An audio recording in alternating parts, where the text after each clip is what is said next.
बिस्मिल्लाहिर्रहमानिर्रहीम। अस्सलाम वालेकुम। आज 9 सितंबर बरोज़ हफ्ता हम बात करेंगे शुगर माफिया और शुगर मिलों के ख़िलाफ़ सुप्रीम कोर्ट ऑफ पाकिस्तान में बड़ी कार्रवाई शुरू कर दी गई है। अहम तफसीलात हैं जो मैं आपके साथ शेयर करूँगा। साथ सुप्रीम कोर्ट ऑफ पाकिस्तान का एक बड़ा खूबसूरत फ़ैसला सामने आया है जो हाल ही में पेशावर हाई कोर्ट से चीफ जस्टिस साहिबा को मुसर्रत हिलाली साहिबा को सुप्रीम कोर्ट का जज बनाया गया है। उन्होंने ये फ़ैसला तहरीर किया है। बहुत खूबसूरत फ़ैसला है, उसकी तफसील भी मैं आपके साथ शेयर करूँगा। मैं आपको बताऊंगा कि अब सुप्रीम कोर्ट ऑफ पाकिस्तान में जो शुगर माफिया का पिंडोरा बॉक्स खुलने जा रहा है उसमें टोटल कितनी शुगर मिले हैं और कितनी सियासतदानों की हैं और कितनी जरदारी की और कितनी शरीफ ख़ानदान की शुगर मिले हैं। और ये जो हम शुगर माफिया का या ये रोना रोते हैं असल में ये कहानी क्या है उसके ऊपर भी हम बात करेंगे। सबसे पहले तो मैं आपको बताता चलूँ, चीनी की कीमतों में इजाफे की वजह से जो हफ्तावार महंगाई थी वो बढ़ गई है और 7 सितंबर को ख़त्म होने वाले हफ्ते के दौरान सालाना बुनियादों पर महंगाई बढ़कर 26.32% हो गई है, जिसकी बुनियादी वजह मुल्क भर में चीनी और पेट्रोलियम मसनूआत की कीमतों में तेज़ी से इजाफा है। चीनी की सबसे बुलंद खुर्दा कीमत कोयटा और पेशावर में है, जहाँ पे 200 रुपये फ़ी किलो चीनी दी जा रही है। इसके बाद रावलपिंडी में 195 रुपये फ़ी किलो, इस्लामाबाद में 190 रुपये फ़ी किलो और फैसलाबाद, सियालकोट, मुल्तान में 180 रुपये फ़ी किलो रिकॉर्ड की गई है। मुल्क की सतह पर चीनी की औसत कीमत ज़्यादा से ज़्यादा 200 रुपये फ़ी किलो रही। ये बुनियादी तौर पर दो वजूहात के सबब महंगी हुई है, एक स्मगलिंग की वजह से और दूसरा पीडीएम हुकूमत ने रवां बरस फरवरी से कानूनी तौर पर चीनी की बरामदात की इजाज़त दी थी, जिस पर इन्होंने 56 अरब रुपये कमाया, जिसमें पाकिस्तान पीपल्स पार्टी कह रही है कि अरबों रुपए की स्मगलिंग की इजाज़त दी है वज़ीर दाखिला, साबिक़ वज़ीर दाखिला राना सनाउल्लाह ने। और जिनको जो सेक्रेटरी खुराक थे, सेक्रेटरी फूड, उनको हटा दिया गया है, वट्टू साहब को, और वो भी यही कह रहे थे कि 55 अरब रुपए का ये स्मगलिंग हुई है और चीनी माफिया ने ये पैसा बनाया है।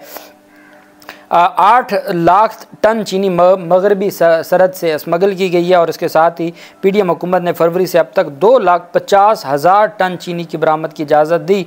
और जो चीनी की इजाज़त पर अगस्त में पाबंदी लगी, उससे पहले चीनी बरामद की जाती रही और उसकी वजह से फिर यही हुआ कि जो चीज़ें हैं वो पाकिस्तान में चीनी की किल्लत पैदा हो गई। अब कुछ कहते हैं किल्लत है, कुछ कहते हैं मसनूई किल्लत पैदा की गई है। दोनों सूरतों में, चूँकि 220 रुपये में ये ब्राज़ील से मंगवा रहे हैं, जब 220 रुपये कीमत होगी तो ये साथ ही अपनी जो इन्होंने 100 रुपये और 80 रुपये और ख़रीदी हुई है, ये साथ ही अपना जो स्टॉक है खोल देंगे और फिर किसको नुकसान होगा?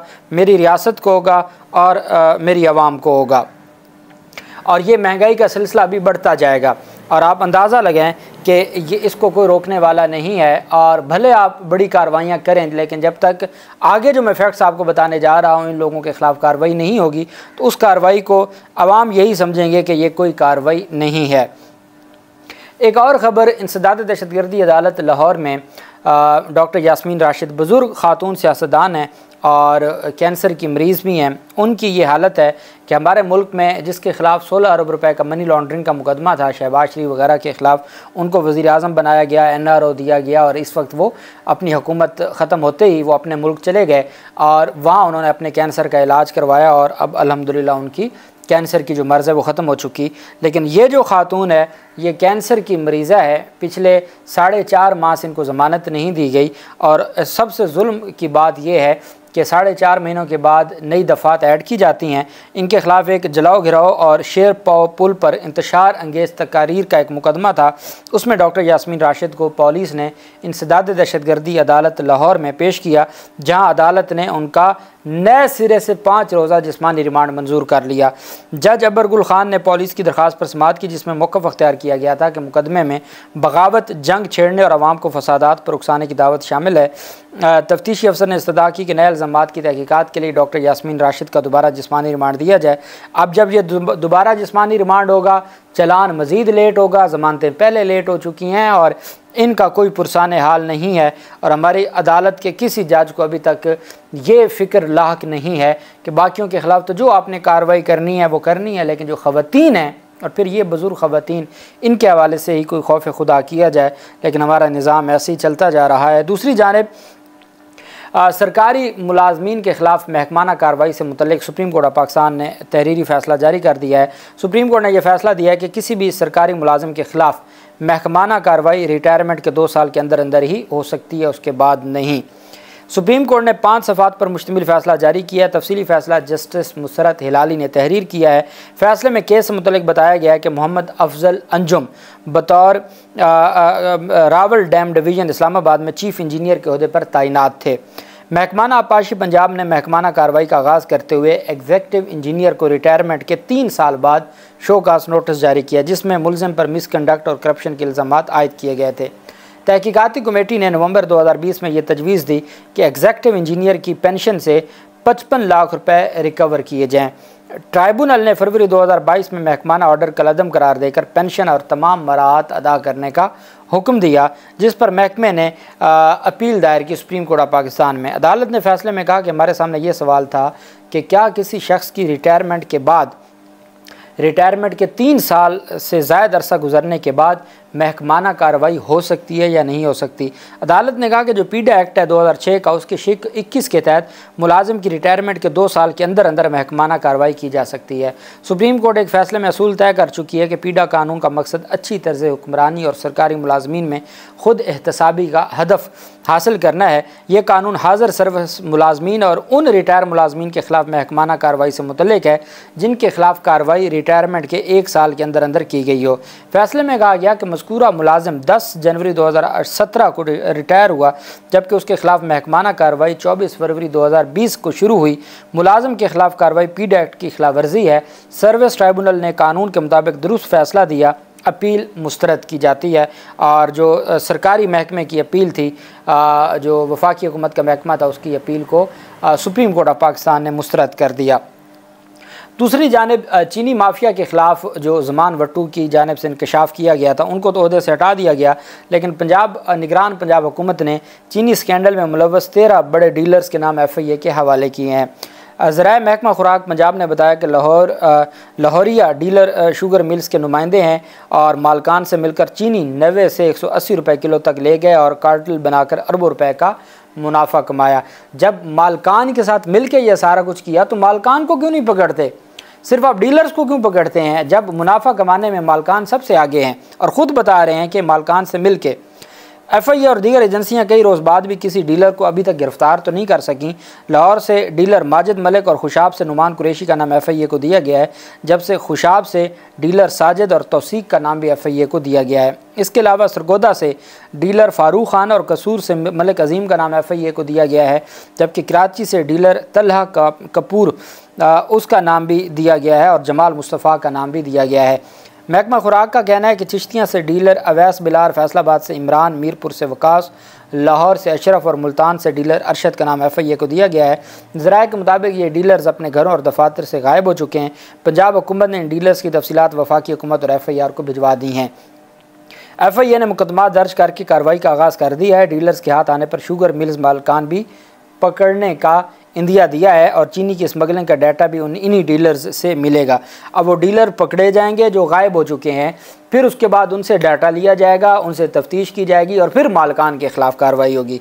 अब मालकान के ख़िलाफ़ कैसे कार्रवाई हो सकती है? मालकान कौन है?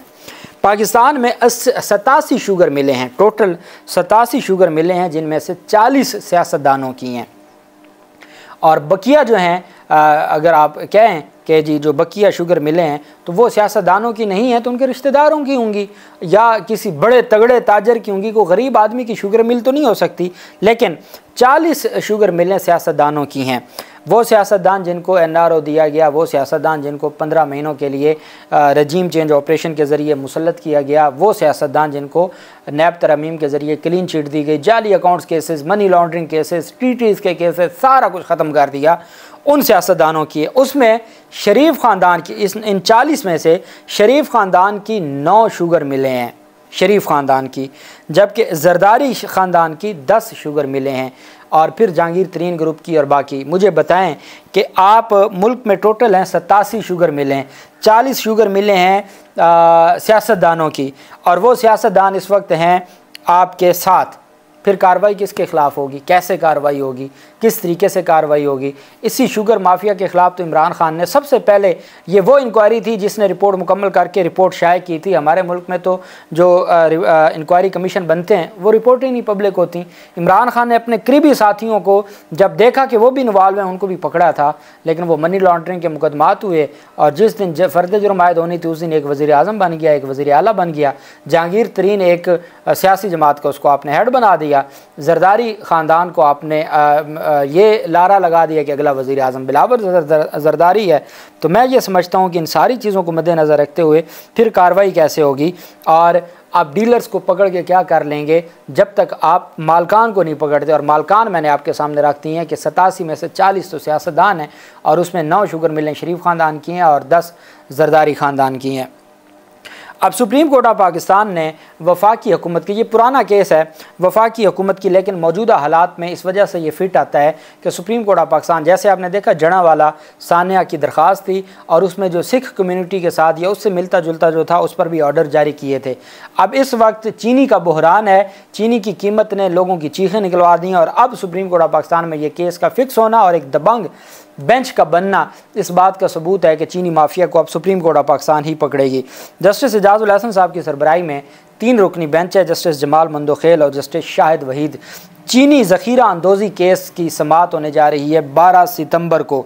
Registrar office of supreme court ने वफाकी हुकूमत को, अटॉर्नी जनरल ऑफिस को और दीगर फ्रीकैन को नोटिस जारी कर दिए। सुप्रीम कोर्ट ने चीनी और गन्ने की कीमत से मुतल्लिक मुकदमा और चीनी की ज़ख़ीरा अंदोज़ी से मुतल्लिक मुकदमात समाअत के लिए मुकर्रर किए हैं।